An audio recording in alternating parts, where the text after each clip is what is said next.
नमस्कार दोस्तों, digital radio में अनेक बातें आपने सुनी होगी। दो स्टारों के बीच में कैसे टक्कर होती है। जी हाँ, 19 लेट 70s में अमिताभ बच्चन और विनोद खन्ना के बीच में बहुत सारी टक्करें हुआ करती थी। एक काम करता था तो दूसरा आ जाता था, वो इनाम ले लेता था तो इसको इनाम नहीं मिलता था, कभी ये अव्वल नंबर बन जाता था। तो ये हैं अमिताभ बच्चन और विनोद खन्ना। दोनों ने एक फिल्म में काम किया था, जो फिल्म सेम नाम पे 1958 में एक दफ़ा रिलीज़ हुई थी। Kindly subscribe the channel digital radio.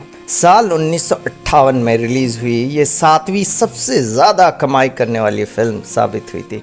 Film की कहानी शुरू होती है ललिता पवार के बेटे के जन्म से, जहां अस्पताल में आग लगने की वजह से दो बच्चों को एक साथ में मिला दिया जाता है और उनका बाप जो है उन्हें पहचान नहीं पाता है और साथ में ले लेता है। और एक बच्चा बड़ा होकर बनता है महमूद और दूसरा बन जाते हैं राज कपूर साहब। ये कहानी दिल को जीत लेती थी ऑडियंस की उस समय। बार बार लोग जाते थे देखने के लिए। एस बैनर्जी ने इस फिल्म को डायरेक्ट की थी और लिखी भी थी, मतलब राइटिंग वर्क जो है एस बैनर्जी ने किया था। राज कपूर और महमूद के साथ माला सिन्हा भी नज़र आई थी इस फिल्म में। और इस फिल्म की खासियत ये है कि इस फिल्म का नाम वो है जो 1977 में दोबारा बनी थी। अमिताभ ने और विनोद खन्ना ने एक्ट किया था उस फिल्म में। अब तो आप जान ही गए होंगे, इस फिल्म का नाम है परवरिश। टाइटल में भी आपने पढ़ ही लिया होगा। खैर, परवरिश फिल्म में ऐसा होता है कमाल कि इसमें भी ऐसे ही कुछ कहानी की आधारशिला रखी जाती है। एक भाई चोर होता है, एक पुलिस होता है, अमिताभ बच्चन और एक विनोद खन्ना। लेकिन एक डाकू मंगल सिंह का बेटा होता है, यानी कि अमजद खान इस फिल्म में विलन होते हैं, मेन विलन उनका बेटा होता है। और एक होता है एक पुलिस ऑफिसर का बेटा। लेकिन दोनों के पापा यानी कि परवरिश जो की थी पापा जी ने, उनका नाम है papa ji Shammi Kapoor, the greatest actor. उन्होंने एक बहुत अच्छा कैरेक्टर रोल निभाया था। परवरिश फिल्म की एक खासियत थी कि इसमें अमिताभ बच्चन और विनोद खन्ना के बीच में स्टारडम के मामले में बहुत ज़्यादा टक्करें हुआ करती थी उस समय। और विनोद खन्ना को काफ़ी तारीफ़ मिली थी इस फिल्म में परफॉर्मेंस के तौर पर। अमिताभ बच्चन भी किसी से कम नहीं, वो भी बढ़िया काम कर रहे थे।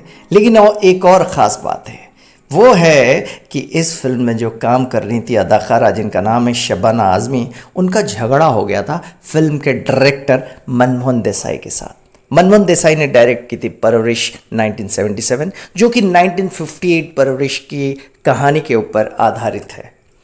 इसमें उसके बाद उन्होंने तय किया कि कभी भी शबाना आज़मी के साथ काम नहीं करेंगे। लेकिन एक और मेन बात है, इस फिल्म में मनमोहन देसाई ने अपने चहीते the biggest superstar Rajesh Khanna को लेने का फैसला किया था।